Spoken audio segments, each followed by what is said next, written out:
Time now for the Morning Rush. And we start with Kristen Curry. Now, today's weather makers still left over that cold front we had yesterday, pulling in the moisture. So rain chances today will favor western and central New Mexico. A few spotty storms out across the eastern side of the state. But our next big weather maker comes in tomorrow. It's another storm system continuing to pump in the moisture across the state, likely to see some moderate to even heavier rain showers with snow up for the higher terrain. Adam? On to breaking news this morning, APD actively searching for a suspect in a SWAT situation in southeast Albuquerque. This happened off Western Skies and Central. That's near 1 to Bow. APD says around 10:30 last night, they got a call about a possible domestic violence situation. And when officers got there, they found the victim, the suspect, a man. They say then barricaded himself inside an apartment. When the SWAT team was called in, the suspect was gone. APD says they're now working on an arrest warrant. Sarah? New numbers released by FBI prove that crime is a big problem in Albuquerque. According to the report, there were nearly 1,000 more cases of violent crimes in 2016 compared to 2015. Reports of murder or manslaughter rose by almost 20. The increases in these numbers come as the city has only grown less than 0.5% in population. The crime that increased by nearly 50% coming up in the 5 facts. Crystal? And as Albuquerque Mayor Richard Berry's mayoral term comes to an end, he spoke about the crime issues in his final State of the City address. He sees the city's crime problem primarily as an effect of the county reducing jail population over the last 4 years. We posted the mayor's entire State of the City address on our website, KRQE.com. Just head on over to the Always On tab. Happening today, opening statements set to begin in the trial of a teen accused of killing Manzano High School student Jaden Chavez Silver. 19-year-old Asias Madrid is accused of opening fire at the home where Chavez Silver was hanging out in 2015. Jury selection wrapped up in that trial yesterday. New this morning, a New Mexico teacher and amateur coach is behind bars after she was arrested for rape of a minor. Milan police say they received a complaint and investigated the incident involving 23-year-old Marica Trujillo and a female student. They do not go to the same school. If convicted, Trujillo could face up to 18 years in prison. A 17-year-old is in custody this morning after deputies arrested him for allegedly killing a young woman. Valencia County Sheriff's deputies say teens and young adults were hanging out at Israel Treadwell's home yesterday on Highway 47 and El Cid Loop while his parents slept. Deputies say Treadwell got into an argument with 22-year-old Miranda Molinar and then shot her. President Trump taking aim at Senator John McCain's opposition to the latest GOP health care bill. He tweeted a series of video clips of McCain talking about repealing and replacing Obamacare. Earlier, Maine Senator Susan Collins announced she, too, does not support the bill, effectively sinking the legislation. At a Senate Finance Committee hearing on the bill, Capitol Police arrested 181 protesters, many of them disabled. New this morning, New Mexico senators are responding to that latest health care proposal. Democratic Senator Tom Udall is saying on Twitter, quote, "It's time for the Senate GOP to come together with Democrats to make sure that every New Mexican and every American has the care they need."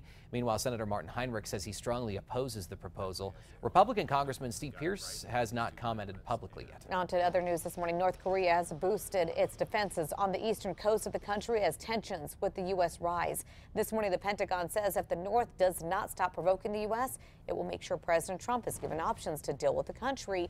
North Korea's foreign minister says President Trump has declared war on his country, referring to his tweet on Saturday that North Korea's regime won't be around much longer. The White House has said that is absurd. New at 6, former Congressman Anthony Weiner will serve 21 months in prison for transferring obscene material to a minor. The case centered on Weiner's lewd sexual conduct with a girl that he knew to be 15 years old. Weiner pleaded guilty in the case in May, admitting to sending graphic photos and having obscene video chats with the teen.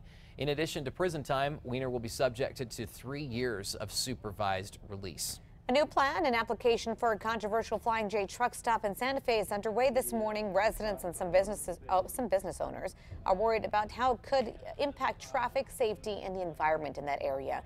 Some are suggesting other sites for the project, but developers say they won't work. The company says if everything goes smoothly, the truck stop would open late next year or early 2019. And happening today, the Bernalillo County Clerk's Office is holding a special event to encourage more people to get out to vote. As part of National Voter Registration Day, the Clerk's Office is hosting the first annual Be the Vote voter registration drive. Participants will be able to register to vote, or you can even correct information. The event runs from 9:30 to 1:30 today at Civic Plaza. Kristen? Today's Metro Threat Index up to a 4, looking at the possibility of those spotty to even scattered storms this afternoon and evening. We'll be watching for gusty winds up to about 15-20 miles per hour. Also, the heavy rainfall and lightning if those storms do get into the metro. Metro Threat Index likely to climb as we get into midweek. Adam? A group of crooks who police say stole about $600 worth of merchandise from the Spirit Halloween store are still on the run this morning. It's all caught on surveillance video here. Manager says the group came into the store at San Mateo and Cutler yesterday afternoon, then took off with the merchandise. If you know anything about these people, you're asked to call police. Rio Rancho police will likely be on the lookout for speeders once again this morning. Amy Griffin says it's a big problem on Western Hills Drive near Unser and Southern. She says even a car hit her mailbox on Saturday and took off without saying a word.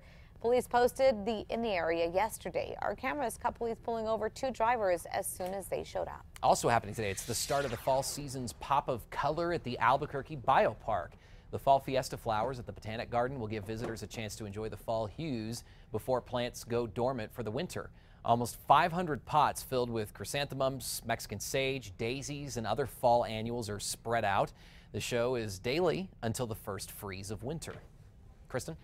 Time now for a check on your Tuesday morning commute. We do have a disabled vehicle that has the shoulder blocked of I-40 eastbound at Unser, and that vehicle is in the center median, so watch that. As far as I-25 goes, we're looking pretty good. Surface streets at this point moving smoothly. We'll keep tabs on it, and we'll have more traffic updates throughout the morning. Okay, drivers, you'll like this story. Gas prices are dropping. Analysts say it's thanks to continuing recovery efforts after Hurricane Harvey. The average price of a gallon of regular fuel fell 7 cents over the past 2 weeks to $2.62. The average cost of diesel fuel was down 2 cents. Gas prices are expected to continue to fall in the coming weeks. Shoppers, get ready. We're just 59 days away from Black Friday. Salesforce predicts this year's Black Friday will be the busiest online shopping day in U.S. history. That would beat Cyber Monday for the 2nd straight year. They say shoppers will have half of their shopping done by December 3rd and 80% done by December 15th. High hopes there. All right, batter up, fire up the griddle, and break out the butter and syrup. Today is National Pancake Day. Woohoo! Yeah, they aren't just for breakfast anymore. Pancakes can be served anytime and with a variety of toppings. Oh, yeah, they can. My favorite's just with some maple syrup. Yummy. All right, time for the 5 facts. At number 5, today a local chalk artist is expected to finish his canvas on the sidewalk near UNM's campus. Chris Carlson began working on a 3D mural yesterday, and while it doesn't look like much right now, the artwork, which can be found outside of Mitchell Hall, will depict 2 Lobos and the UNM logo. Carlson's done this before. This is just his most recent piece of art. That looks pretty good.